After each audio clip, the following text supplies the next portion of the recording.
Billy Napier out. 2 names that come to mind. You are Locked On College Football with Spencer McLaughlin, your daily podcast on all things college football. Part of the Locked On Podcast Network, your team every day. Welcome, everybody, to another episode of Locked On College Football. I'm your host, Spencer McLaughlin, and thank you all so much for making this your first listen or your first view every day, part of the Locked On Podcast Network, your team every day, your daily source to stay up to date with the biggest stories in this, the greatest sport on planet Earth, with more coaching vacancies than we all can keep track of. I mean, my goodness, they are falling at an alarming rate, but a necessary rate. There's a Bain quote in here somewhere. I'm not going to go down that particular road. I will have thoughts on USC, Notre Dame. Texas Tech takes its first loss. What do we do with that? That's all in today's show, which is brought to you by our friends over at FanDuel. New customers right now can bet just $5, and if your bet wins, you'll get $300 in bonus bets to use across the app. Download the FanDuel app today. It's finally happened. It should have been after a loss. It was all right there. Blake Shapen, my man, what were you didn't see? How do you not see the nose tackle? How do you miss him? He's the biggest guy on the field. I know it's harder than it looks. I don't want to be the Monday morning quarterback. I'm just venting because while Mississippi State helped my best bets finally have the 4-1 winning week that I desperately needed on the season, I had Mississippi State for the outright upset. Why? Because Florida's not a very good football team. And even though they won, it didn't matter. Good. It shouldn't have mattered. By the way, Wisconsin should get rid of Luke Fickell and start the coaching search. I don't know what they're waiting for. I'll have more on that in tomorrow's show.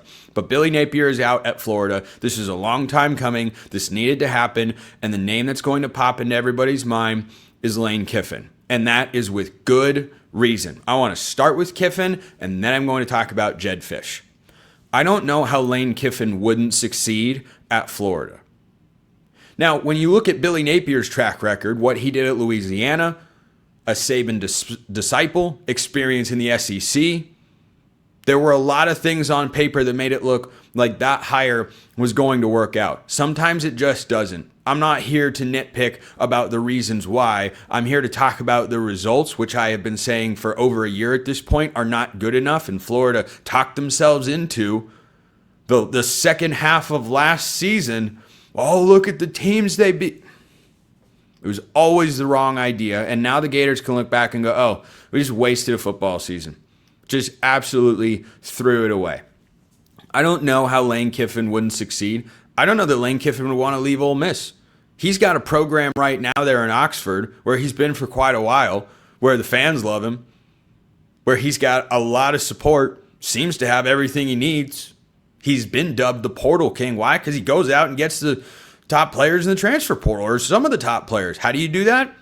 When you have a strong brand and when you have strong NIL, you can do that. So clearly Ole Miss has more resources than the passive glance or historical look at the program might indicate. Is Florida a better job? Absolutely. There's no question about it. Would it take longer to get back to the level he's at with Ole Miss right now? It would take longer than, this very moment. It shouldn't take that long. Florida is a place, and I don't want to fall into the Curt Cignetti trap, which is one of unreasonable expectations for other programs because Curt Cignetti is a unicorn as a head coach. Florida is a place, though, where success should be expected. You should have some level of success in year one, and by year two, things should be humming. On the trail, on the field. I don't know how Lane Kiffin wouldn't work. He's winning at Ole Miss in the SEC. Why would he not be able to go win at Florida? Well, Dan Mullen only won so much after winning at Mississippi State, which is not the same caliber of job as Florida. And the Gators decided he's not good enough. They made the change, went with Napier, and Napier was, of course, much, much worse. So Lane Kiffin is a name that I totally understand. And if you could that'd be where my first call would go. Make Lane Kiffin tell you no. He might. Like Curt Cignetti, if he got a phone call at all from Penn State, told them no, I'm sticking with Indiana, or maybe his agent did, I don't know. I would make Lane Kiffin tell me no and try to pitch him, and this might be a difficult selling point at the moment, or at least more difficult than it should be because of recent history, But you should sell him on. You have a better chance to win a national championship here at Florida than you do at Ole Miss. I still believe that to be true. That doesn't mean his chances at Ole Miss are zero. He's going toe-to-toe with Georgia in Athens. Had him on the ropes, and then, well, the defense still isn't quite there. But Lane Kiffin be the first call that I would make. Second call, Jedd Fisch up at Washington. He has now won at two different places where it's doable to win, but not a given by any stretch of the imagination. He's done it in two different conferences, and he's a Florida guy. His name is going to circle around. I don't know how it wouldn't. And you know what? Washington fans at the moment, after how they played against Michigan on Saturday, they might tell you that they would love for Jedd Fisch. That's an overreaction. That's being a prisoner of the moment. Jedd Fisch has proven that he can go win college football games, that he's a good coach. I think as a recruiter, he's solid. I don't think he's elite, but I don't think that's something you have to look for with this job. It's Florida. The place should, at some level, recruit itself. You need a guy that is good on Saturdays. Despite what we saw on Saturday in Ann Arbor, a game that played out exactly how I predicted it to, I'd give a no vibes assessment to the moods of Michigan and Washington. You might feel better, but I don't think you should feel that good. Game played out exactly how I thought it would. Jedd Fisch is a guy that has got ties to the University of Florida. He's got plenty of experience. He doesn't come from the SEC. I think you can find just as many examples of guys that can win in the SEC that haven't been there before. Kalen DeBoer hadn't been there before. It took him a year to get going. How's that looking right now? Pretty darn good. So yeah, Jedd Fisch would be a name I'd absolutely call if I were the Florida Gators. I don't think it's automatically the number 2 option. I think he's the number 2 phone call, and you want him in the fold. I don't believe that it's, if he's interested, we're automatically saying yes, because there are a couple other names I would go after here. One of them is John Sumrall at Tulane. John Sumrall gives off the vibe of an SEC ball coach, man. Someone's going to hire him. With all these jobs coming open, Auburn should be right around the corner. If I were Auburn, I'd get rid of Hugh Freeze. I'd hire John Sumrall. I would do that yesterday, quite frankly. For Florida, yeah, John Sumrall would be one of the top candidates. But here's another name you have to consider for this Florida job. Alex Golesh at South Florida. It's not just because he went into the swamp and won this year. It's because he has taken a South Florida program, made them nationally relevant, and has done so right there in the state of Florida. There's something to that. There's absolutely something to that in my view. The recruiting ties, the familiarity, the comfort, all those little things of going to a new place, yeah, he doesn't have to do that. That would just be taking a step up. But it wouldn't be going to a whole new environment, a whole new state. You got to learn a new landscape. You got to learn a new state. No, you already understand it. Alex Golesh's name I'd look at. Let me throw an outside one at you. His name is not as hot in the coaching world right now because of the season that they're having, mostly because of an injury to their quarterback. But Fran Brown at Syracuse is a heck of a football coach. He came from Georgia, goes to Syracuse, wins 10 games last year. Steve Angeli got hurt, so it's not the season that they were maybe hoping for. I didn't think they were going to be that great this year anyway because they got hit in the offseason with the portal and losses to eligibility. Kyle McCord not coming back definitely hurt a little bit. I would watch out for Fran Brown, see if his name just starts floating around a little bit more. So Lane Kiffin would be my number 1. My second call would be to Jedd Fisch, and then in some order, I would call John Sumrall, I would call Alex Golesh, I would call Fran Brown. I would not call James Franklin. I would not. More on him tomorrow on the show. Let me know your thoughts in the comments below. Hit me up on Twitter. All of that good stuff. USC Notre Dame. Oh, it felt like old times. First, this episode brought to you by FanDuel. The NFL season's here, and FanDuel has an offer you don't want to miss. Right now, new customers can bet just $5 and get 3 100 in bonus bets if you win. That's right. You pick a bet, you put down $5, and if it hits, you'll unlock $300 in bonus bets to use across the app. College football is here. I love it. You love it. We all love it. Do you want to make it even better? Do you want to make it even more exciting every single week? FanDuel's got everything that you could possibly need to do just that. You've got point spreads. You've got money line bets. If you know where that upset's coming, hey, you can make money off of it over with FanDuel. And you got point totals, which can be really fun. You've got prop bets. Everything you need, FanDuel has you covered. So what are you waiting for? Visit FanDuel.com to download the FanDuel app today and get started. Check them out at FanDuel.com. This episode also brought to you by our friends at Quo, formerly OpenPhone. One of the tools that help make a huge difference for business owners is Quo, formerly OpenPhone. It's the same great business phone system that you've heard me talk about before, just with a new name. And here's why it matters. Every missed call is money left on the table. When every customer conversation counts, you need a phone system that keeps you connected 24/7. Quo is the #1 business phone system that streamlines customer communications. It works right through an app on your phone or computer, so no more carrying two phones or relying on a deadline or anything like that. And you'll love how Quo, formerly OpenPhone, lets your team share one number and collaborate on calls and texts, like a shared inbox, so no customer gets left hanging. See why over 90,000 businesses trust Quo, formerly OpenPhone. Get started free and get 20% off your first 6 months at quo.com/lockedoncollege. That's QUO.com/lockedoncollege. And if you've got existing numbers with another service, Quo will port them over at no extra charge. Quo. No missed calls, no missed customers. Vegas is unbelievable, isn't it? Notre Dame minus 9.5, final line according to FanDuel. Notre Dame 34, USC 24. I don't know how they do it. They find ways and they get it done. This felt like old times for USC. Not the old days of Pete Carroll and those Trojans, because they would never allow 228 yards, I'm told that was a record of some kind, for Jeremiah Love. As great as he is, the Irish went for 306 yards on the ground in this game. Now, the reason I picked USC to beat Michigan last week was their run defense statistically had improved. Saturday night was a gentle, or maybe not so gentle, reminder there's still a lot of room to grow. Now, Jaden Mayava was the best quarterback on the field in this game. Wasn't perfect.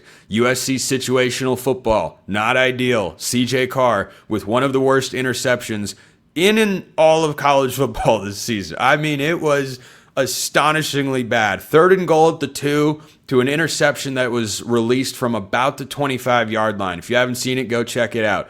But he's a young guy. He's learning. He made a mistake. I hope we never see him do that again for Notre Dame's sake. And the Irish come out with a win that they absolutely had to have. I am still not of the belief that if Notre Dame goes 5-0 down the stretch, which they should, I am not of the belief they're automatically getting into the college football playoff. I just don't think that it's a given. I don't think it's impossible.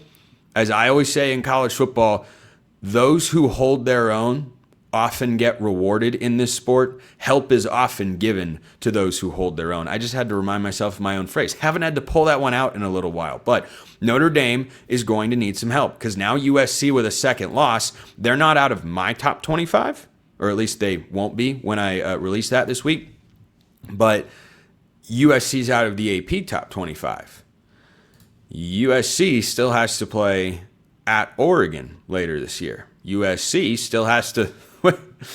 This is a crazy thing to say, but I feel I am dead serious when I say this. USC still has to play UCLA this year. The Bruins are a wagon. The Bruins are an absolute wagon. They also have to go to Nebraska.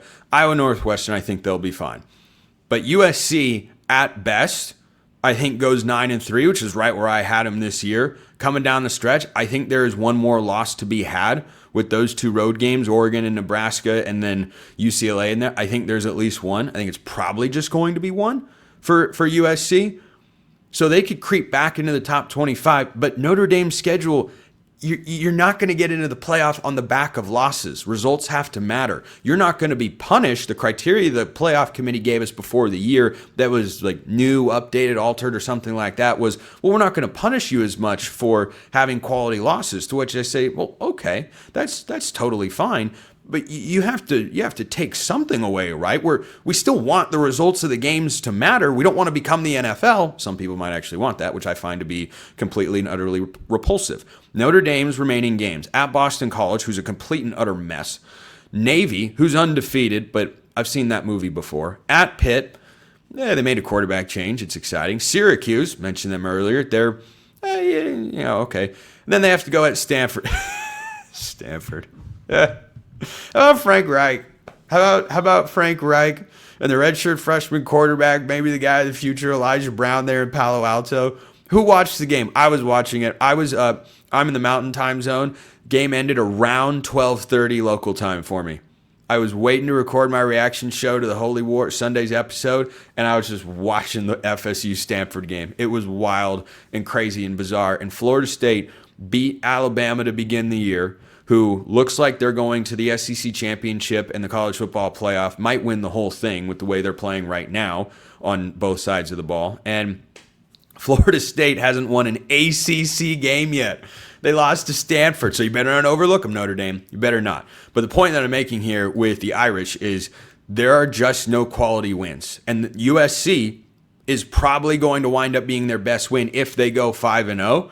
And USC, at best, will be a top 20 to 25 team. I just don't think that's good enough. I really don't. And I don't think it should be. Maybe there's a bunch of chaos. Maybe Notre Dame gets some help. They're currently ranked 12th in the country. I don't think that's highly objectionable, but you have to remember there's going to be a Group of 5 champion in the playoff, so it's going to be tight. At the very least, it's going to be tight. Irish cannot have a single other loss this year, and I still don't think it should be a given. But Notre Dame started giving the ball to Jeremiah Love. Do you remember that first game? Do you remember back to game 1? The Irish went to Miami and lost by 3. And do you remember how many carries Jeremiah Love had in the game? He had 10 for 33. Jadarian Price, 6 for 45. Credit Miami's defense, but 10 carries is simply not enough. Notre Dame gave Jeremiah Love and Jadarian Price a combined 37 carries in this game against USC, who statistically have made progress, without question. But on the other side, let's talk about the Trojans now, and I just want Notre Dame to have learned their lesson. Give the ball to your really good playmakers. He's the best running back in college football. Hot take. Hot take. When people like me make those sorts of declarations, though, after that Miami game, I can get all sorts of comments. You never played. You're not a coach. Just a media. Okay. Notre Dame is seeing what we all saw, which is give number 4 the ball a lot. And they did. Good for Notre Dame. Good vibes win in a rivalry matchup in a game they had to have. For USC, bad vibes here because you're going backwards. It's a 1-game regression, but it's really a 2-game regression. USC's defense up and down. Last week against Michigan, up. This week against Notre Dame, down. Down, way down. The situational football that has plagued Lincoln Riley's tenure in Los Angeles over the last few years, that reared its head again in this spot. But the run defense fundamentally is the biggest issue. So USC's got more work to do. They need more Jakeem Stewart-type recruits. And they've got to work on the defensive side of the ball to just be more consistent. That's what it comes down. I still think it's improved. I still think it's going in the right direction. The USC offense finally looks like the USC offense once again. It didn't last year, but Jade Mayava seems to have settled things down with Makai Lemon, who is just a phenomenal watch every single week. Jacoby Lane had a big day in this one, over 100 yards. But this game felt like USC from 2 years ago, prior to making a change at defensive coordinator. Progress has been made. They are not all the way there. And I'm sure that's frustrating for the Trojans because the Trojan fans have to look at it and go, man, this is year 4. This is year 4 with USC. How are we still losing these games? How are we still getting run over? It's not year 4. It's year 2. It's year 2, and there's a progress. Next year, I think you can have playoff or bust expectations for USC. They'd have to win out. I don't believe that they're going to. I didn't before the year. I still think USC is a good team.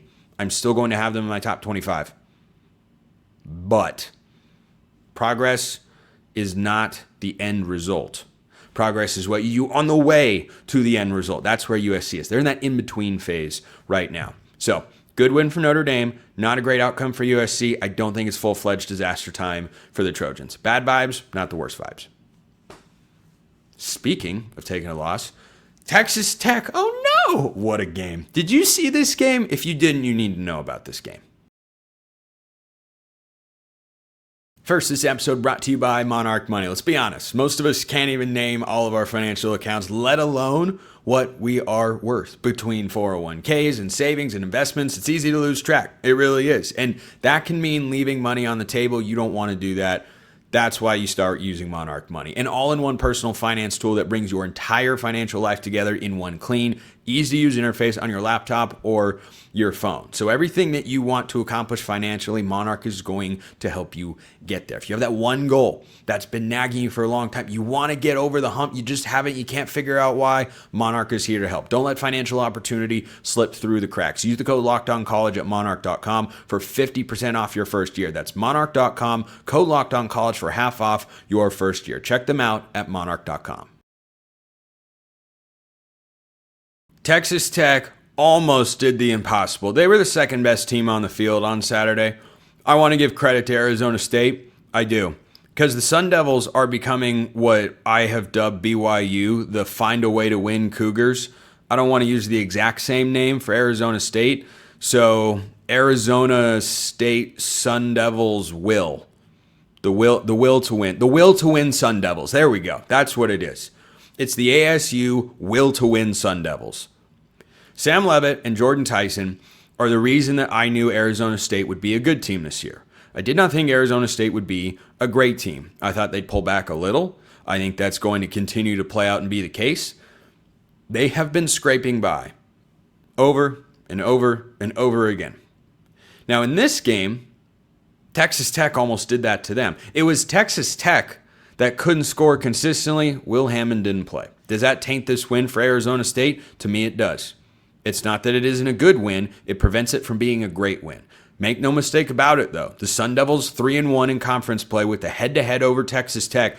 Whether or not there is no subjectivity in making the Big 12 championship game, which has attached to it, of course, an automatic berth to the college football playoff, unless somehow there'd be two group of 5 champions ranked higher, which would be patently absurd, and no one expects that to happen. Now, does Arizona State have to win out? Probably. Is that feasible? I don't see why not. Houston, Iowa State, West Virginia, Colorado, Arizona. ASU's probably favored in all of those football games. I don't see how they wouldn't be, frankly. But Arizona State goes out and finds a way to win. And again, I am drawn back to that unfortunate day in Starkville, Mississippi against the Bulldogs.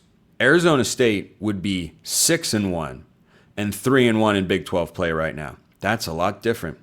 That looks a lot different and feels a lot different. The conference championship, well within reach. But this dynamic duo that delivered on fourth down on the drive that gave Arizona State the lead after Texas Tech stormed back with that horrible new-looking logo. Go back to the old one, please. Just change it back, guys. Just stop. Just please. Please stop. It doesn't look good. The old one was perfect. Arizona State on fourth down, having this sort of connection between these two guys, it's a rare thing in college football. To know that number 10 is going to throw it to number 0, and it doesn't matter. They're going to find a way, whether it's in the structure of the play or outside of the structure on the scramble drill. They're going to find a way, and they did. That's what Arizona State did, and I want to give them their credit for that. I cannot jump towards Arizona State. Are they in control of their own destiny? Certainly appears that way. BYU's undefeated, but a head-to-head with Texas Tech, that's big-time stuff. And it's only objective results. You don't have to think about the fact when you're trying to make the Big 12 title game, which is your only path to the playoff, you're going to have to win that. You don't have to think about or worry about the fact that Behren Morton didn't play in this game. But I want to talk about Will Hammond now on the other side for Texas Tech. So good for Arizona State. That is a good vibes win. I will not put it at great vibes because Behren Morton didn't play and Will Hammond is a backup. And you know what? It's fun to watch Will Hammond play football because that dude is just out there gaming. He's balling. He's working. He's hustling, fighting, scrapping. He does all of those things. He is the backup quarterback for a reason. And you might say, if you're an Arizona State fan, enraged listening to or watching this segment, you might say, Spencer, he went to Utah and he looked unbelievable. He looked incredible. Well, yeah, they pulled away in the fourth quarter, but if you watch that game, you know Texas Tech also struggled moving the ball for large chunks of that game. Now, it was with Behren Morton, and then Will Hammond came in and gave them a spark. You also have to consider that Will Hammond is a native of the Beehive State, and he was he was born in Austin, Texas, but did not have an offer from Utah. I believe he went to school in Utah. There was something that somebody told me about this, that basically Will Hammond had a chip on his shoulder when he went and played against Utah because he could have been the quarterback there, but they didn't offer him. Outside of the Utah game, how has Will Hammond looked? Against Kansas, whose defense is atrocious, by the way. Lance Leipold needs a new defense coordinator. Will Hammond is a backup quarterback. That's not a bad thing. But think about it like this. In this Big 12 conference, how many teams would start Will Hammond at the quarterback position over the guy that they have? I mean, we know Texas Tech wouldn't because they don't. Arizona State, yeah, they would not. Let me pull up the entire Big 12 here for just a moment and let me go down the list. And backup quarterback, but he looked so good against Utah. Yeah, that's what backup quarterbacks do. They look really good for a little while. And then eventually they show you why they're the number 2 guy and not the number 1 guy. And when your number 1 guy goes down, you hope you get that guy who flashes and looks like maybe he's a starter. But then ultimately, in this game, Will Hammond showed, okay, he's still backup quarterback. So, would he start over Bear Bachmeier? I don't think so. I think he could succeed at BYU. Wouldn't start. Brendan Sorsby, Cincinnati? No. Sam Leavitt, Arizona State? No. Behren Morton? No. Connor Wigman? No. Rocco Beck? No. Josh Hoover? Absolutely not. Sawyer Robertson? No way. Avery Johnson? Could be close, but probably not. Devin Dampier? Don't think so. Jalen Daniels? Nope. Noah Fafita? Not going to happen. UCF, Colorado, West Virginia, Oklahoma State? If he'd started any of those places, who cares? Because those are bottom tier teams in the Big 12 this year. So, yeah, Arizona State, I don't mean to drag you down because I want you to feel, you should feel good. You should feel good. You have got my permission, not that you need it, to feel good about the win against Texas Tech. But it's about the raw implication, not the Arizona State is back and they're going to go win the Big 12. I don't feel that way with the Sun Devils, even though they won this game. And for Texas Tech, you got to get Behren Morton back or it's going to be the season of what might have been. That's what this comes down to. It will be what was, what could have been, what should have been. You better get him healthy and you better get him playing consistently on the football field. End of rant. Appreciate everyone listening. I will see you next time. And until then, hope you all have a wonderful rest of your day.